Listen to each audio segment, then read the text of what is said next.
Good day and welcome, America and beyond. I'm Tom Donahue for Tom Donahue Reports, The Interview. Really special guest today, someone that I truly respect his work and his integrity. His name is James L. Paris. We're just going to call him Jim Paris. Now, some of you may say, who is Jim? Well, he's been around a while. He's authored 20 books. He's appeared on shows that you may have even seen him on Fox News or Marlon Maddox's Point of View, which is a radio program, one of the most listened to, one of the most popular Christian radio programs, and of course the 700 Club. So we want to thank Jim for taking the time out of his busy schedule to join us for the interview.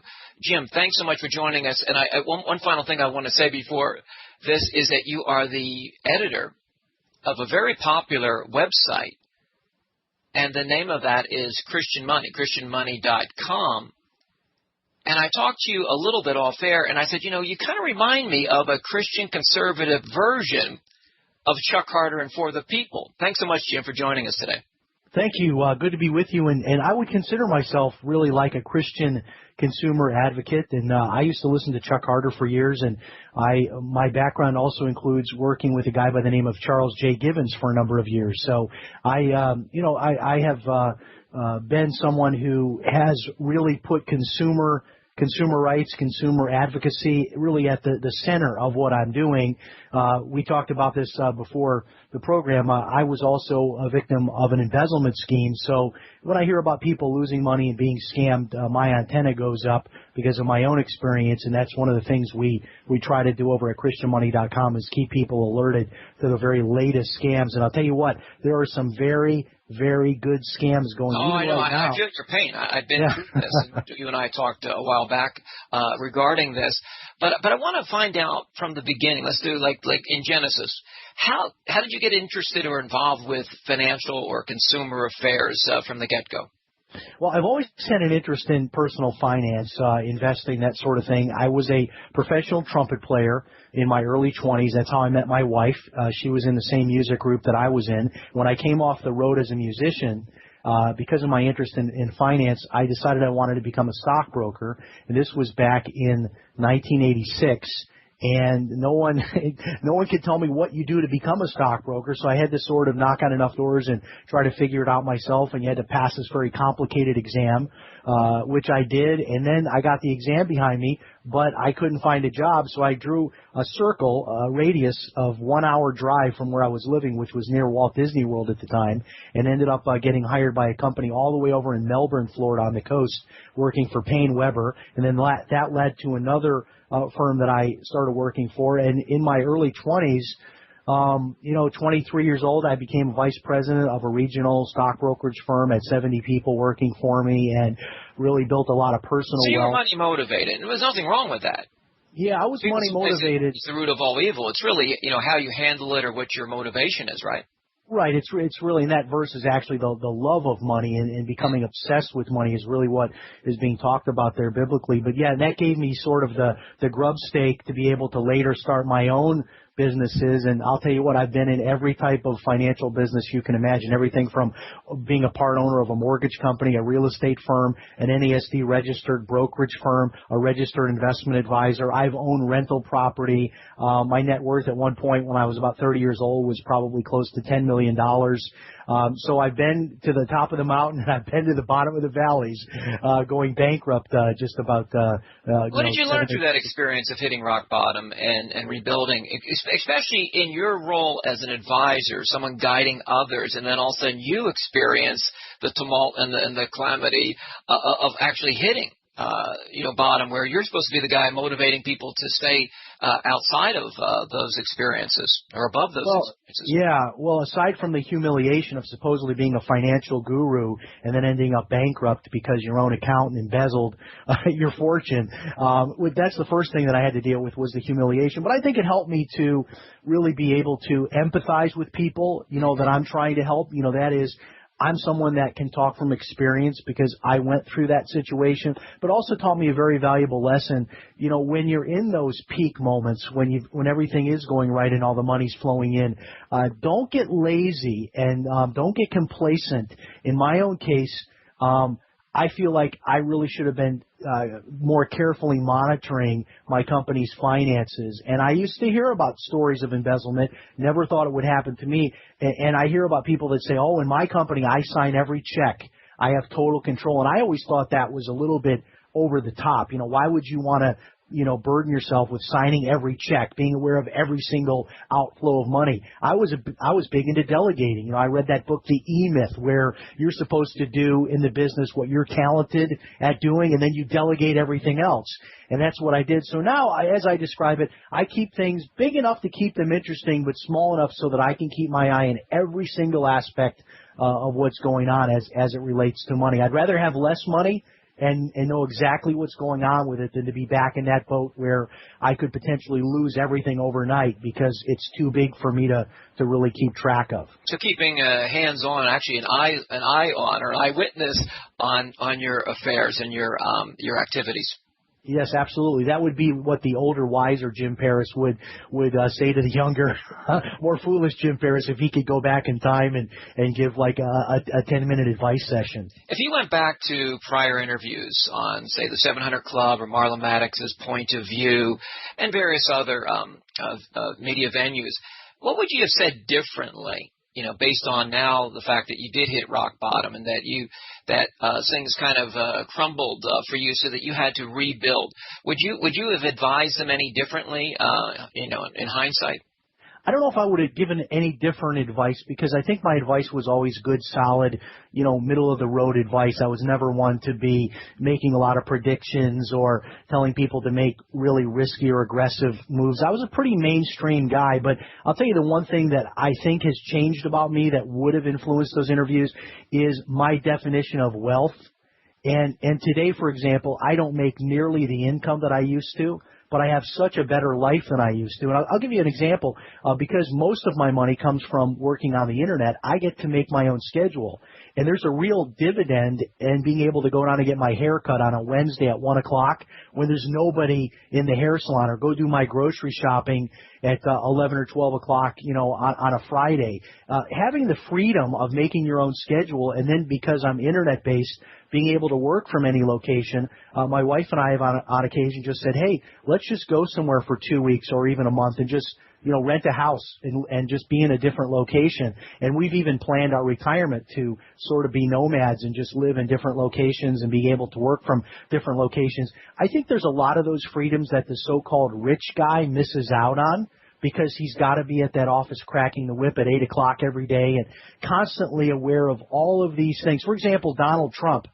I would never in a million years want to trade places with that guy. When you think about all of the tentacles that he has in all of the different businesses, I can only imagine what it must be like being a Donald Trump, putting his head on the pillow at night, trying to go to sleep with all those things racing around in his head that he knows he's got to be concerned about. I'd rather have a smaller kingdom and have to worry about a lot less things. It would really be my major change in philosophy. At some point, how much is enough? I mean, it's and how I guess everyone defines success differently, of course, but I never understood that why did someone have to keep building and continuing to? It's almost like the obese slob, and again we know with obesity, it's 99% of it is not a health or glandular issue. It's the type of foods choices you make and how much you consume, but So with the same with, I guess it's almost, you could say, greed or avarice. At some point, why can't people be just satisfied if you attain a certain level of personal and professional wealth and success?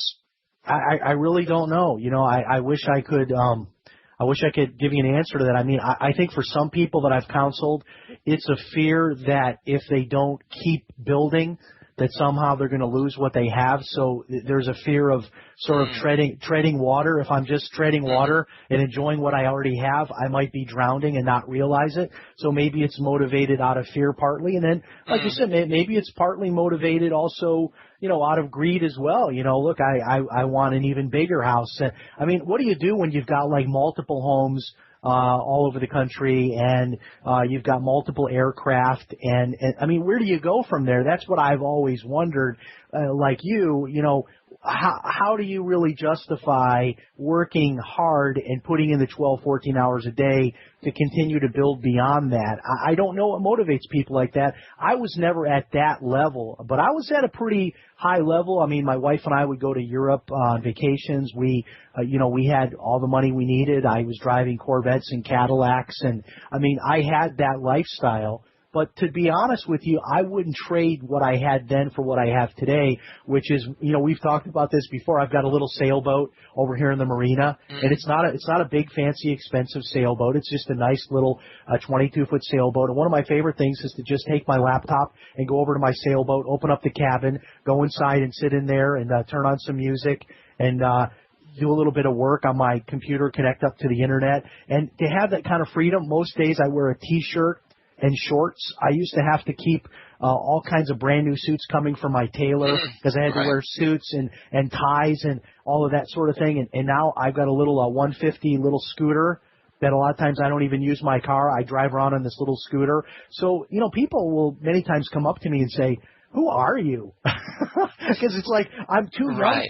I'm too young to be retired. I mean, I'm only 47 years old, but they see me like, hanging out at a Subway for a couple of hours on a Monday afternoon, and they're just like, "Who are you? How can you do this? How can you just be here for 2 hours and totally dressed down like this on a work day?" To me, I love that. I love that freedom. Well, I'm not in any way an advocate of complacency, but there has to be a point where you say, I'm pretty satisfied. And it's not to say that you can't achieve in other ways, but all this chasing the dollar or the Federal Reserve note or anything that equates to money and assets, I think it's just insane. Yeah, I mean, I've said this before. Give me just an average middle class house without a mortgage, which is what I have now, and a couple of reliable cars and a little bit of money to be able to have some fun and recreation with my family and support some charities. Man, I don't really need anything else. And maybe that's the lesson I've learned in going through the ups and downs of all of that. Well, I appreciate you sending me your latest book, How to Pray for a Financial Miracle, Enlisting God's Help in Solving Everyday Financial Problems.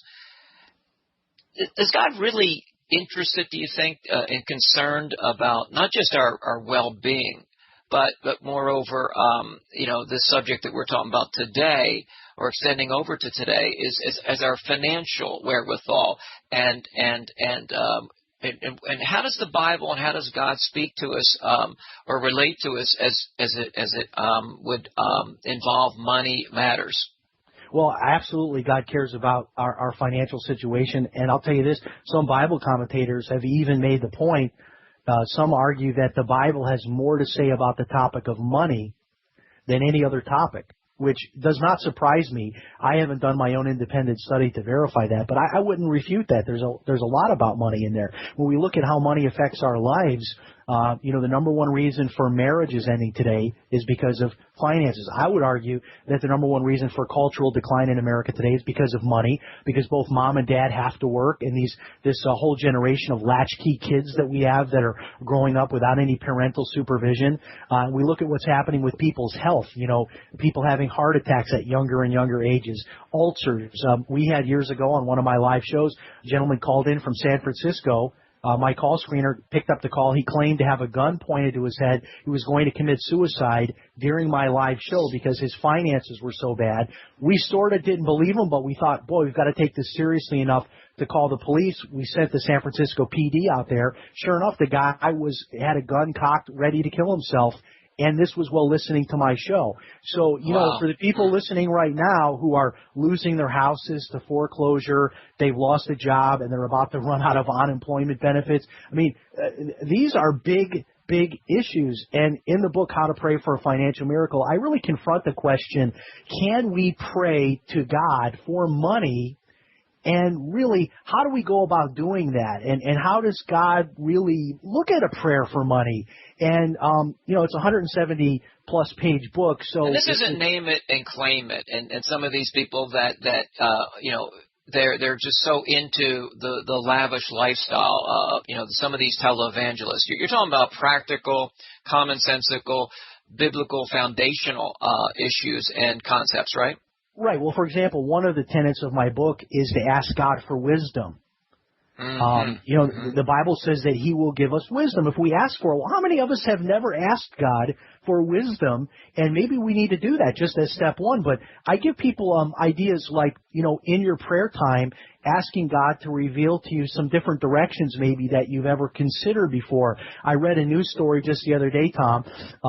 I believe it's out of Minnesota. There's 2 flights going out of Minnesota every day to South Dakota with workers that they're flying in every morning and then flying back every afternoon because this one town in South Dakota, because of the oil and natural gas. And North Dakota is booming too. Very similar. They don't have enough workers, so they're actually paying for a big private commercial plane to take these folks in and out of town. They're flying them in from neighboring Minnesota. And when we look at that, and we look at, some of the new opportunities, like, for example, one of my friends, he got disgusted with how his life was going. He went back to college for 18 months, became a respiratory therapist in just 18 months, and never gone to college before, and now has a job making over $100,000 a year. I've had other friends that went to become Microsoft certified, just repair basic computers, and they did that in just a few months and are now making,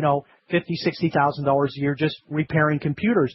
With as much as we can complain about with today's economy and all the doors that are closing, there's lots of other doors that are opening, and part of my book is about asking God to sort of open your eyes to these new opportunities and new directions that you've never considered. And you have to be able to break stalemates and stagnation and being in a static or status quo mode. And I think, that's where prayer could come in, and being proactive and open to new ideas and networking. All those things matter as well, right? Yeah, absolutely. And one example is, I can't tell you how many times we get emails at ChristianMoney.com, people telling me all of the reasons why they can't get a job where they're currently living. And my response to that is, have you considered moving? And you would not believe the responses I get from some people, just very angry that I don't understand their situation. They would have to uproot their children from the school they're in, and their family is where they're at, and they're just really angry with me for even mentioning it.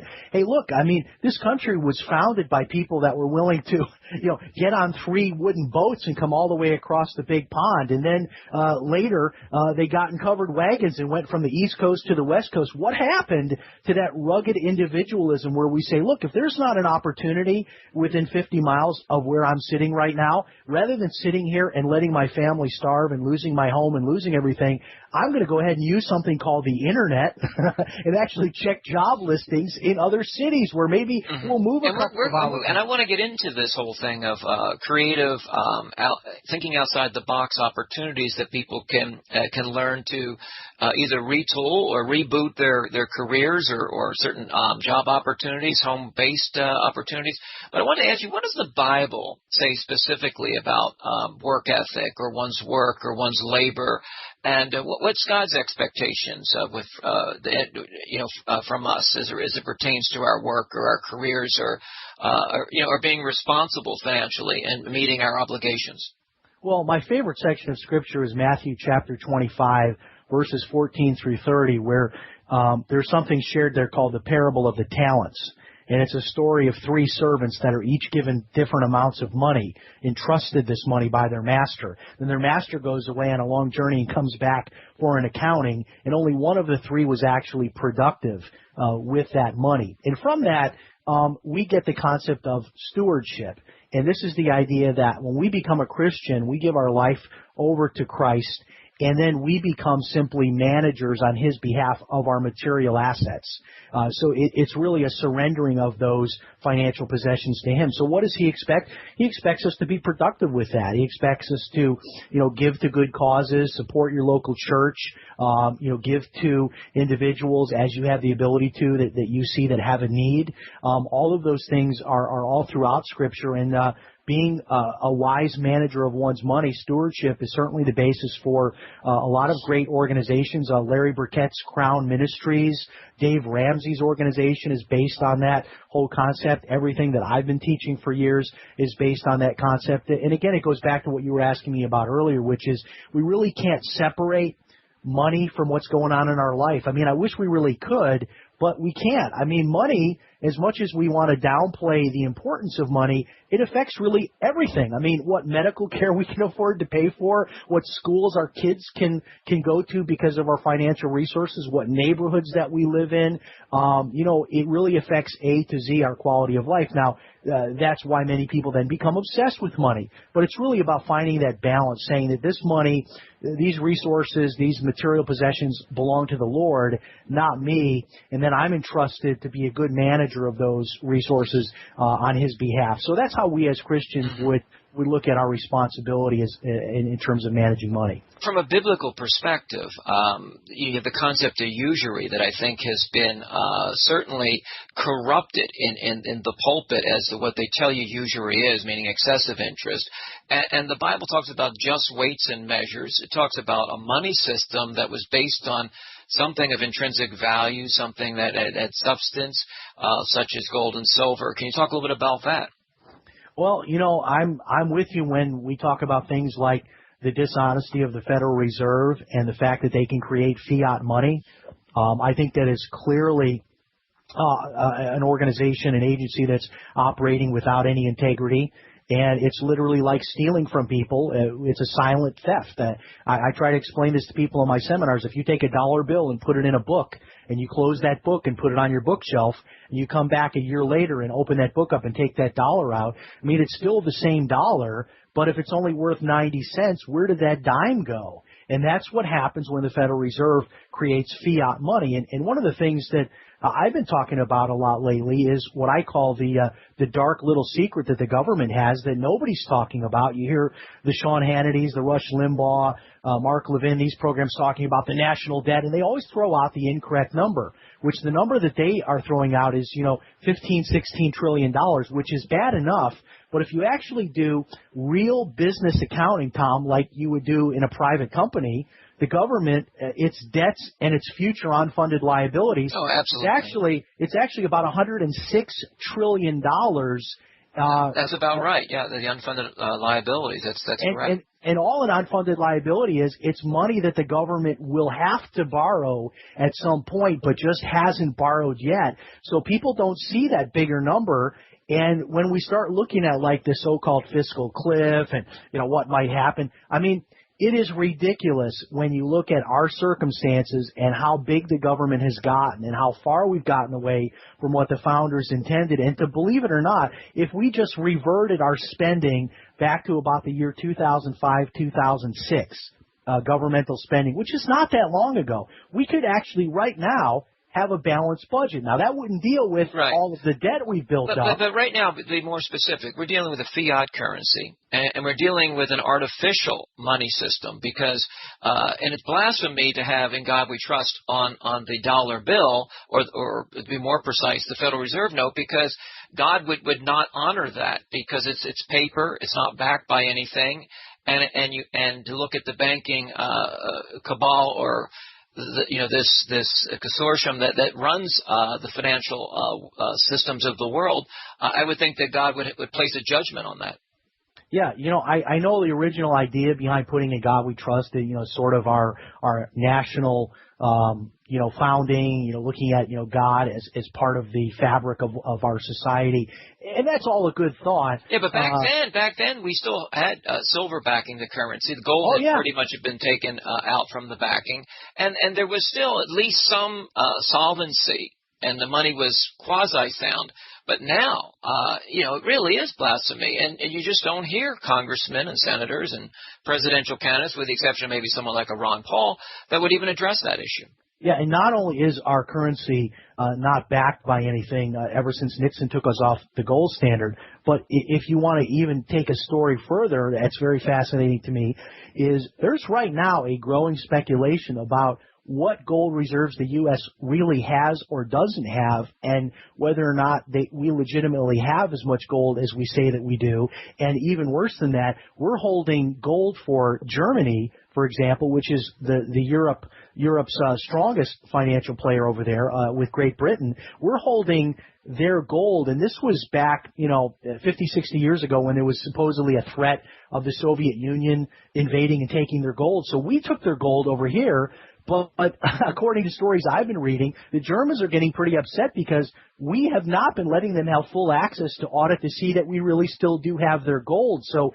I think there's going to maybe be one day in the news cycle, Tom, where some big story comes out like all the gold is missing, or finally we figure out well, where. I mean, if I were a congressman, I suggested this, and I said I would wish that Ron Paul and Bernie Sanders and some of these, and again, Bernie Sanders is a leftist and more of a socialist by his own words, but but at least he put pressure on the Federal Reserve. Henry B. Gonzalez was a Democrat from Texas and San Antonio that put pressure on them as the House banking chair. But none of them have actually been given or granted access to Fort Knox or even below the Federal Reserve Bank in New York just to inspect our alleged gold reserves. It's unbelievable. And if I were a congressman, I would try to bring a delegation. If I couldn't find any other congressmen or senators or people that were connected as office holders, I would then bring just common folks, and we would go to these locations until someone let us in. We'd have to have a sit-in. We'd have to say occupy Fort Knox. Yeah, in any private business that refused to be transparent and audited, that same the same government would prosecute them. I mean, I didn't want to get us off onto the whole Federal Reserve thing, although I know you and I both, know a certain amount, and we just had G. Edward Griffin on. But I'm more interested right now, to bring us back to a focal point is this new book that you have published, and also prior books. And you've given us some idea of your background, your motivations, your knowledge base. But how did this book come about, in 2012, How to Pray for a Financial Miracle? Well, this is a book that I've been meaning to write. I haven't actually written a physical printed book in about 10 years. I've been doing ebooks, but this book is both a Kindle book and a physical printed book. And I decided that the time was right for me to really share my whole story of what happened to me and what I went through and how I got out of that whole quagmire of ending up bankrupt and all of that. And my wife had been encouraging me and other people, and I had been on different radio and television programs where bits and pieces of this story had sort of been put out there, but it was never like one kind of accounting of the whole thing from beginning to end. How did it happen? Why did it happen? Who are the players involved? How did you get out of the situation? Even in one section, I outlined where I almost went to jail. I almost went to prison for possibly being framed for the embezzlement from my own company. And I go through that whole story, which is pretty fascinating, of how I was set up by some state officials here in Florida to possibly end up in prison for being a victim of embezzlement. So I wanted to put this all out there for people for a couple of reasons. Number one, it was very cathartic for me to just write all this down and share this. But I've gotten so many, in fact, if people go to Amazon, I've got a perfect 5-star rating and 10 reviews right now, which That's I'm thrilled great. about. I'm thrilled about that. And the feedback I'm getting from people is, wow, I never knew you went through all this. I knew you were like out there in all the big TV shows and then you disappeared. And I wondered where you went for all those years. And now that I've read your book and your account of things, people are getting a lot of inspiration from it, because they're saying, look, my problems, Jim, are a lot smaller than what you went through, and you made it through that with God's help. I can make it through my problem. And so, that I'm thankful for, because I've always believed that as bad as things were, that God could somehow turn all that around and use it in a positive way. And I'd rather have that be sort of the future of all of my bad experiences, rather than it being fueling someone who's bitter and resentful and revengeful. I decided that to channel all of that into something positive, and that's really where this book came out this year. Just published in October of this year, October 31st. That is great. I'm looking at many of your other book titles. They're all kind of like a hands-on or how-to, tackle your financial problems or issues, or to become more successful, or at least certainly solvent.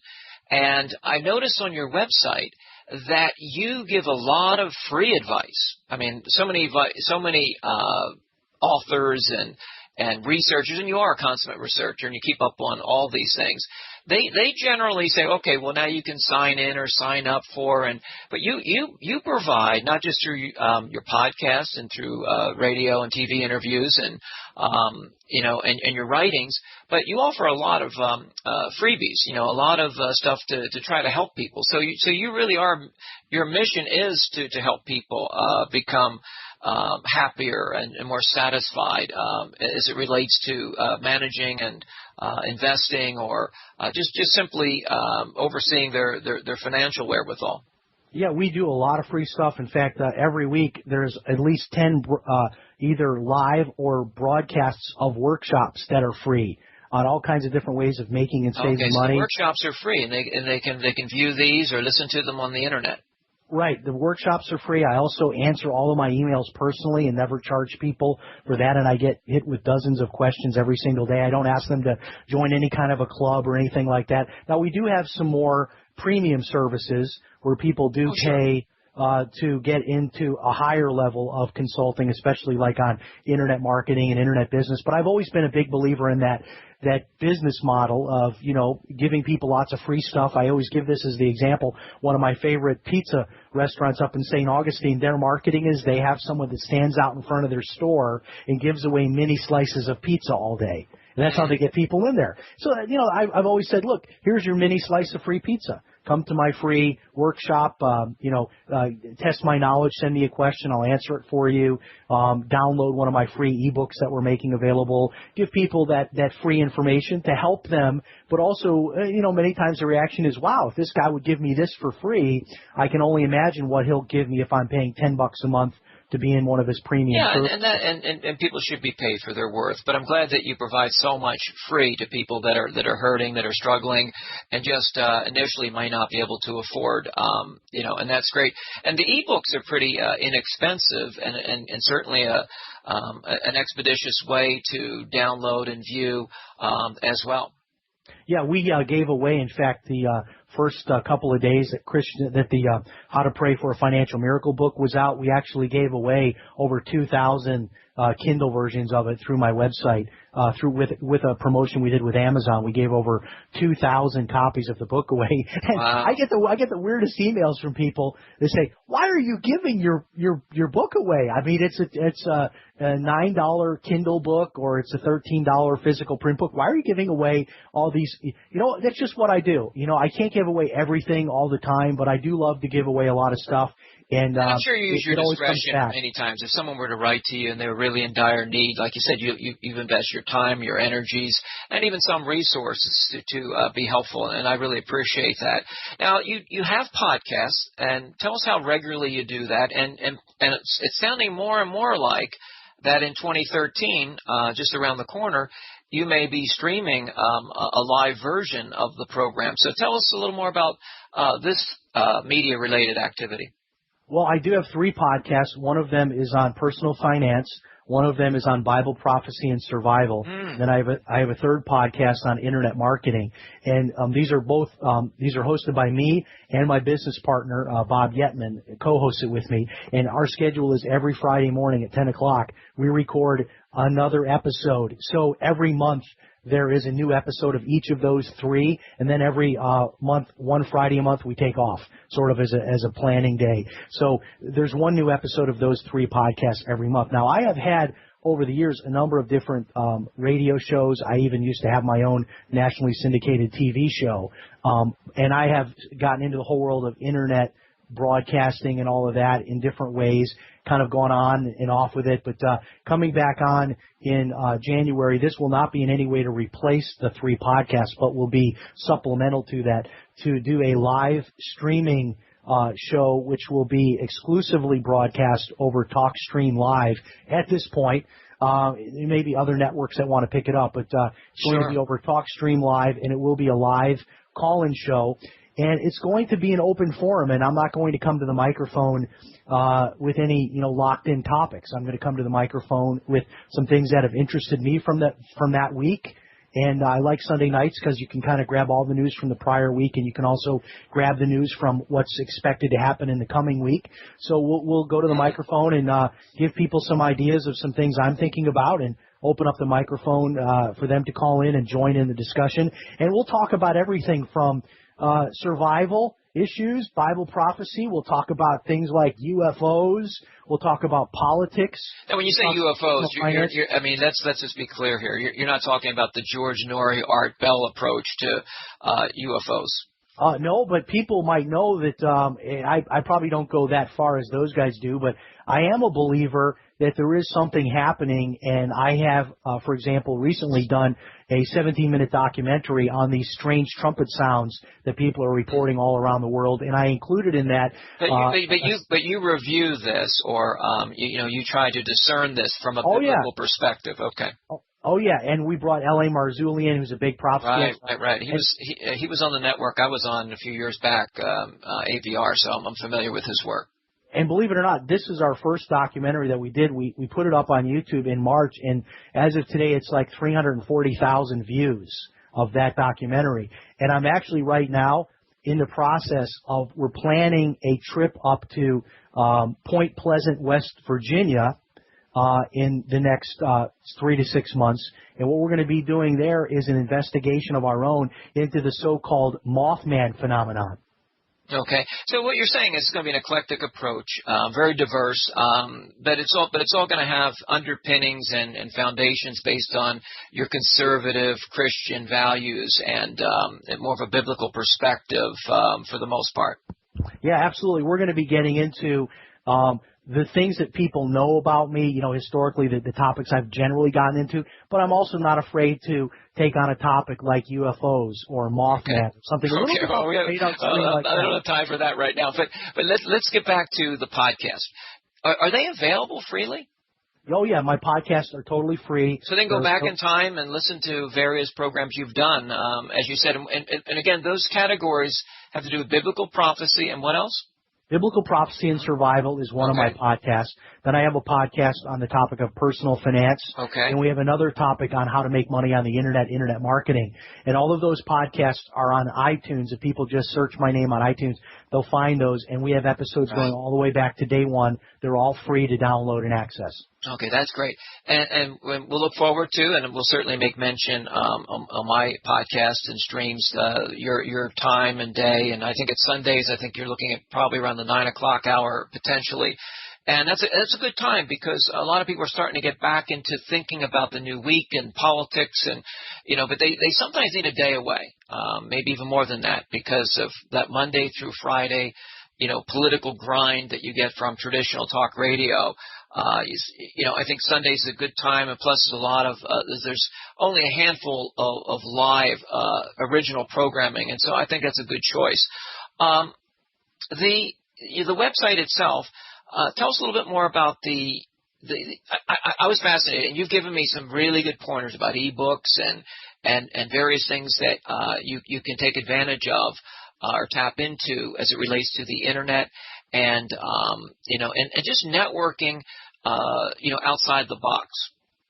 Well, we have not just the one main website, ChristianMoney.com. I probably operate about 50 websites right now. Okay. But what I've done in my own real life is I have actually gotten to the point now where my full-time living comes from the internet. And so what happened was people started asking me 4 or 5 years ago, what are you doing? How are you generating that income? And that's where all this. You got into you got your nose to the grindstone to try to figure out how these different things work in terms of the banner space on your website or let's say starting a home business or just there's a whole lot of things that go on that are more virtual and more home based than being in a physical location. And a lot of people can do this totally part-time. Tom, we get a lot of emails from people that say, look, I'm just running short each month. I need some extra money for the kids, for gas, for groceries, maybe a few $100, not a few $1,000s. They're looking just for hundreds of dollars. And it's a lot better than taking on another job, where you've got to leave the home at night after getting home from your full-time job and actually go and report to another workplace. This is something you can do on your lunch hour, before the workday starts. You can do it at home for an hour or two, and you have that flexibility. Give us a list of some of those things that they may not have maybe they heard of, or maybe they haven't heard of, and they're just curious as to, well, how could I do that during maybe seasonal work, maybe part-time, home-based, through a virtual office? Well, one of the things that you could do is just pick a topic that you're already interested in. Like maybe you're somebody that knows a lot about weight loss. Maybe you've lost a lot of weight and you sort of have that testimonial. So you could start a blog about weight loss. And there's always great topics, flying around the internet, articles and information you could draw from to keep something like that current. And then you could put little ads on there through Google, which it's called Google AdSense is the program. And I first found out about this from a website that I found called AskTheBuilder.com. And this guy, AskTheBuilder.com, was literally making something like, $30,000 or $40,000 a month from his pay-per-click ads on his website. And I thought, man, I could do that. So I installed these small ads on my website, maybe going on 6 or 7 years ago. And every time somebody clicks on one of these little ads, I generate between $1 and $3 just for them clicking, whether they buy something or not. So that's become thousands and thousands of dollars to my bottom line every year is just that little block of ads that I put up there. And there's also programs with companies like Amazon where you can become affiliated through an affiliate program where you can put Amazon products on your site and get a percentage. You're not going to make enough money off of any one of these to really retire, but a combination of a lot of different things, you can really do well. But in time, if you grow traffic or you bring traffic or you're a magnet that brings traffic to your site, just like YouTube, if you have the right subject matter and maybe you have a following or you have an expertise, all these things are kind of like the new way or the new wave to make money. Well, I make every day from YouTube like between $15 and $20 just from having my videos up there, and I only have about 60 or 70 videos up there right now. And obviously, the more videos, and we just really made a commitment at the beginning of last year to really start producing a lot of YouTube videos. That's when we did that documentary that I mentioned earlier. But we have, we've got, some people say, oh, $20 a day. That's not very much money. Well, count it up. That's, over the course of a year, of a month, that's $600-$700. Kind of freelancing type jobs. Elance is probably the most recognizable, but it's kind of like a micro job market that's virtual. Well, I use Elance all the time to hire people. I have one programmer in Russia that I use all the time, one programmer in Russia that's from Elance. The interior design of my new book and the cover design, both of those people were hired through Elance. I probably have about 30 different individuals that I regularly hire through Elance to do different things for our business. Because what's neat about that is if one of my websites goes down and it's like 2 a.m. and I need a programmer to get involved, nobody in the U.S. is going to help me. So I'll just go on there and post a special little bonus if you'll respond within the hour to help me with this problem. So you're practicing what you preach. I mean, you're using this new technology, this virtual world that we're linked, through the internet and through mobile devices and all kinds of things that are just instantaneous that you can be working or find people, contractors, independent freelancers that can serve your needs around the clock. Yeah, I use Elance all the time now as a consumer of it. You might have been asking me more from the standpoint of people using it as a way to find opportunities to work, and that's certainly viable. I mean, yes, but some of them, and you brought this when you listened to my previously over the last year or two, because I was streaming a daily program, and now I do it in my own time, my own way. But I tackled some of the mainstream broadcasters that were pushing this, incomeathome.com. You're going to get this great job, and it makes it sound like it doesn't cost you anything for a package, or and they also say that they trust the company and they can speak for them, and people are now gainfully employed. You applauded my efforts of exposing whether it be a Hannity or a Dr. Laura or whomever, because they don't care. Whoever, as long as they're paying them through their network syndication, they'll say anything. They'll sell their soul as long as they're making their hundreds of thousands, if not millions of dollars.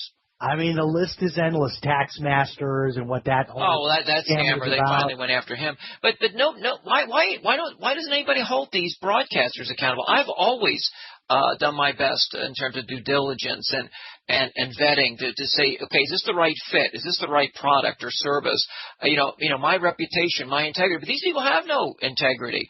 They just don't care. I guess they're so insulated that they say, oh, well, that's what they asked us to say. I mean, I've had internet networks, Jim. I've had internet networks that said, Tom, we need you to read this script. I said, I'm not reading anything until I find out more about this company or product. Well, yes, you are. I said, well, then pull my show. No, I don't do that. I don't play that way. Well, it was right after Goldline was criminally charged in that big case that hit the news out there that Sean Hannity became like one of their big spokespeople. So, yeah, I mean, and you go to incomeathome.com and you listen to the commercial, and they literally will say in the commercial, you can make thousands and thousands of dollars working from your kitchen table. And then at the very end, they have this really quick little disclaimer. They'll say, these results are not average. For typical results, go to our website. So I went there, and you click around, and you have to get to a certain page, and then they show you like that the average person's not really making hardly anything. And most of it's MLN. Most of it's multi-level, peddling, and some of them might be good products, vitamins or weight loss or this or that, but all the stuff is what's that big conglomerate that does all their multi-level? That's the main client of this. Well, it's Herbalife, is the company. Herbalife, yeah. Oh, for God's sake! I mean, and if you gotta hide your name in the commercial. You know, if you can't tell people what it is, I mean, that's kind of a tip-off, but they don't tell you who they are. They just say we're incomeathome.com. But I personally think multi-level marketing, network marketing, I think it's okay, and I think there's probably some good companies out there. In fact, there was one company a few years ago that I was involved with called Prepaid Legal, which I did very well, and they provide lawyers for people at low prices. There's a handful of companies that so there's some of them out there that are okay. They're not gouging people, and people at the bottom or the people just coming in can also prosper. But I wanted to clarify something. When I said God is a generic term. Like I'm a man, you're a man. There's women, there's animals. God's name is Yahweh or Jehovah. So I wasn't taking it. And my sense is, and I don't know how you feel about this, when you take God's name in vain, you would have to use one of those holy names. But moreover, it's are you a hypocrite? Are you saying you're a follower of Christ or the Creator God in your religious belief or faith and living a different way? So I didn't take his name in vain. Hey, no, I have no concern about it. It's sort of part of our culture now. People use that phrase, and each to their own. And I think but I don't say GD or I don't say right. I think the bigger point though. But the way I said it was not. If someone was listening, they might have gotten the wrong connotation. I just wanted to clarify. Hey, I know you, and I know you didn't mean it that way, but I think your bigger point was important, which is that people have these trusted voices they listen to every day. Oh, I listen to Rush every day, and Sean Hannity and Mark Levin. Hey, those people cannot be trusted with the advice they're giving you during the commercials. They cannot be trusted. Just look at their track record and look at how many scam deals they've recommended over the years. Well, not only that, but look at their politics. How many of them predicted the Romney victory? How many have predicted so many things about certain candidates that they were risers and they were going to stay there? And if you look at the political predictions of a Savage or a Levin or a Rush or Karl Rove. I mean, come on. If I listen to any of those shows, I do so for entertainment purposes, and really the only one I ever listen to anymore that would fall into that category of mainstream shows is Neil Bortz, because he's sort of unpredictable. You never know what side of the issue he's going to fall on. My issue with him is he's retiring, but it is. I have problems with some lawyers, but beyond his law profession is the fact that he claims to be a libertarian, but then is very much in bed with the war games of the Republican Party and the neocons. And then, he's trying to, posit himself as either a legitimate libertarian, which I just, debunked, or a conservative when he essentially, looks at women and the abortion issue and in ways that you would have to say is extremely liberal and progressive, and there's no God in any of this. So when someone is godless, and not God-fearing, and they take those kind of progressive stances, I don't know how people can claim, just like Tammy Bruce. Okay. Yeah. So, again, whatever choices you make in your own personal life is one thing, but I don't have to call you an authentic conservative or acknowledge that. And how does that work out that she's the regular guest host now for Laura Ingraham? Well, they're desperate right now. She has filled in for Laura. She used to work with TRN, And Laura's going to be coming back probably through Cumulus or might even be Clear Channel or even Fox. Fox has a radio division, but she's going to come back and make more money. And the thing that Savage was able to succeed with is that through Cumulus, okay, so he doesn't attack Mark Levin anymore because they're on the same network, but he now is clearing WABC in New York. He's clearing major markets and major 50,000 watt stations that TRN, because they had no ownership stake, could not do for him. And Laura realized that when Laura's not heard in Philadelphia, New York, Chicago, Los Angeles, and we can go on and on. Okay, you're heard kind of here and there in the hinterland, and maybe through TalkStream, but she just didn't. And even Salem finally started putting Mike Gallagher back on because of all the protestation from him. And so Salem wasn't clearing her program. So she's going to come back in a very big way. Yeah, I always liked Laura Ingraham. And one of the things about Bortz, I don't agree with a lot of what he says. I just find him interesting as a talk show host because he's sort of unpredictable. What I absolutely hate are these programs where people call in and say, "Mega dittos, Rush. I love you. I agree with everything you say." I mean, to me, that's not interesting. Everything's right versus left, and it's so predictable and it's so repetitive. But the problem with Bortz is he thinks people care about these sycophants and shills and schlocks and underlings in the studio. Nobody cares about that, and I don't understand why Beck doesn't get that. Nobody cares what those backbenchers have to say. But there was a time, going back to your other point about why no one really pursues them for these horrible recommendations they make with sponsors. If you remember back in the day of Sonny Block, there was a time when I worked around him, I should say. Oh yeah, I worked with I know exactly. I had a dinner with him in the upper management of Sun Radio Network, so I know. Oh yeah, I worked with Sonny Block on and off for years, and there was a time where if you recommended certain things on the radio, you had maybe even some potential legal issues later. But these big guys sort of just, I think, are put in a special category, and they're not put under that scrutiny. About these business shows, just like you said, Sonny Block was prosecuted, and whether rightfully, wrongfully, I didn't really investigate the case, but you see a lot of these guys that crop up on whether it's Christian stations or mainstream terrestrial stations, as long as they're and most of them are brokered arrangements. They're paying for it. The company's going to make a lot of money, so they don't care. So they're not earning it based on their talent and based on their expertise. But that's just part of the media marketplace now, and anyone can buy their way in if they choose to. But so many of them have come under financial scrutiny because of the advice they've given. Yeah, absolutely. Or the deals that they were wrapped up in terms of legalities. But let me ask you, who are the trusted consumer-related shows and advisors? You'd mentioned a couple in passing, but who would you, based on this field that you participate in, although you come at it more from a Christian perspective and a little bit less mainstream, although you cover both pretty well. I'm just curious to get your thoughts on that. I don't know that there are really any true financial independent voices out there. How about Dave Ramsey? How about Clark? Well, I probably like Clark Howard better than I do Dave Ramsey, only because if you ever listen to Ramsey's show, he's really pitching a lot of stuff, and a lot of stuff that doesn't make good financial sense. For example, he recommends that people still pay upfront commissions to buy mutual funds.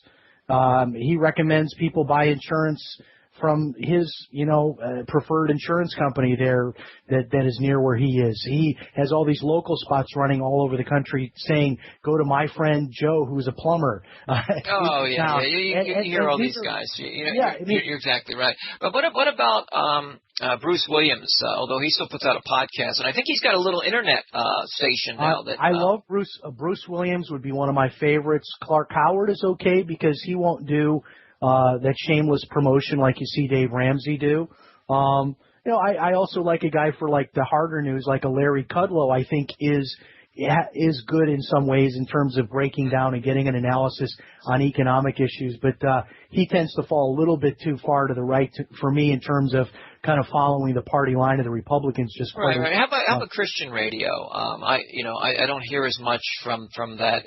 Whether it's IRN or some of these other networks? Is there any Christian? Well, I like Point of View Radio is good for following political issues. What about the financial, consumer affairs, money issues? Yeah, I'll tell you what, most financial shows, because I'm a financial guy, I have concerns about the stuff they're pushing, because the way that those shows are financed is by these gold companies that are sponsors, or these identity theft companies that are, this is unnecessary coverage for people to have. You can do that for free. What they're telling you need to pay $10 a month for. So I listen to these shows, and 9 out of 10 things they recommend, I personally would never do with my own money. So I sort of have a problem with it. So, but that might be why I would never be commercially viable for a show like that these days, because I would never promote any of that stuff. And that's where the money comes. So all these practical tips that you've kind of alluded to, or even in some ways explained today, you make those available through your podcasts, through your books, through your articles, through links and various other things on your website. Yep, everything's up there at ChristianMoney.com, and a link to the blog, which is simply blog.ChristianMoney.com, and hundreds and hundreds of articles. We've got 60, 70 videos now up on YouTube, and of course, unlimited free Q&A if people want to contact me through my email, which there's a link on the main page. And that's the one thing I do that nobody else, I think, does at my level. I answer all my own emails personally, and I don't charge people for that, piece of advice here and there. So that's something that... Well, I can attest to that myself. I know Bill Fries can. Some other people that you have freely given of your ideas, your time, and these were very good ideas. Matter of fact, you got me thinking on a lot of things that are in the initial. I'm coming out of the think tank now and actually starting to going into the implementation phase. But I was unaware of some of these things, even as it related to ebooks. And so you've given me a newfound purpose and some avenues that I didn't quite understand, and I didn't know exactly how to research that. So you're saving people a lot of time and energy based on the fact that you've actually dug in there and figured these things out as to what makes sense, what's practical, what's affordable. Well, thank you. I enjoy doing it, and I enjoy even more getting the feedback from people that they were able to use one of my ideas and had a personal breakthrough with it. That's what keeps me motivated. Now, in closing, is there anything that you would like to say to our listeners that will be tuning into this program? Is there anything else that you're thinking about, or it's on your heart that you want to share? Well, just to let people know that there will always be ups and downs in your life financially, and in other areas of your life as well. Life is cyclical, but you can make it through those tough times if you have the right attitude, you're serving the Lord, and you have the right perspective. And that's all covered in my new book, ChristianMoney.com. And if people can't afford the book because it's $8 I think is the paperback now, and $7 is the Kindle, they can't afford the book. Much of this information is available for free through the website ChristianMoney.com, and of course they can contact me personally with any issues that they're struggling with, and I'll be happy to either give them the answer or point them to a source that I know can provide that answer to them. Well, I think you're a practical and reliable resource, and I would highly recommend you based on my own personal experiences with you and your philosophy, your ideology, your faith, all those things I'm impressed with.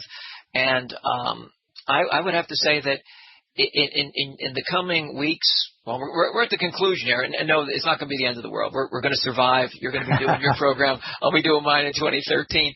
But you seem to be an optimistic person. You seem to be someone that takes things in stride. And is that an accurate assessment that you tend to see the world with the glass half full rather than half empty? I always believe there is some opportunity. You might have to look in a whole different place. A lot of my friends, I grew up in Chicago. A lot of them are now dislocated former union workers, and they can't find jobs in the trade that they were trained in. And so, I understand that. I understand what people are going through right now, but I also believe that for every door that's closed, another one opens, and it might mean that you've got to sort of reinvent yourself, and I've had to do that in my career 3 or 4 times. I mean, I've been everything from a stockbroker to a mortgage broker and everything in between, and you've always got to be willing to adjust and adapt because the landscape does change. But I do believe there are opportunities out there if you look for them. So optimism and keep your eyes open for opportunities. If someone said, "How do I pray?" I know you cover this in your book, but essentially, where would you direct them to in terms of starting to pray, to get some guidance as to what's the next step? How do they tackle life's burdens and help create or manifest new opportunities? Well, I always, and this is all outlined in the book, but I mean, the first is being grateful for all the stuff you already have. And so many of us, so many of us, we don't even look around at all that we've already been blessed with before we're asking God for more. Number two is going to God with a sense of responsibility. That is asking for forgiveness for whatever part that you may have played in that financial circumstance that you're already in. And next, asking God for wisdom. It's not necessarily about a bag of money showing up on your doorstep, but maybe He gives you an idea that gives you the ability to earn well more than that bag of money. But beyond a generic prayer or conversation, is there anything that you would guide them to in terms of a specific passage or a quotation that could help jumpstart things? Not really, because I think that prayer is personal, and how I did the outline of this in the book was to really give people more of an overview, a generic outline, if you will, of how I pray, and then leaving time for that too is another big part of this. Is I suggest, if you have a big problem, give God an hour of your time with no cell phone, no computer, no interruptions. Go to a quiet place and just sit there for an hour while you're meditating and praying, and wait for God to give you ideas and lead you in a direction. So, it's a process. So many of us were too busy to do any of this, but I believe that God still does answer prayers today. I believe that He still does speak to us today, but we've got to slow down to be able to hear that. So I don't have anything like a specific prayer that someone would read or a specific verse that I would have them read, but I do have a pretty good outline here that I think will allow people to enter into their own unique prayer following this generic outline. Jim, I want to thank you for joining us on Tom Donahue Reports, the interview today. All right, my friend. God bless you. Talk to you again soon. Jim Paris is the author of How to Pray for Financial Miracle. He's the editor-in-chief of Christian Money. That's ChristianMoney.com. And I'm Tom Donahue, and the website for our radio broadcast and all things Tom Donahue Reports is TomDonahueReports.com. That's TomDonahueReports.com. Till we meet again, have a great day.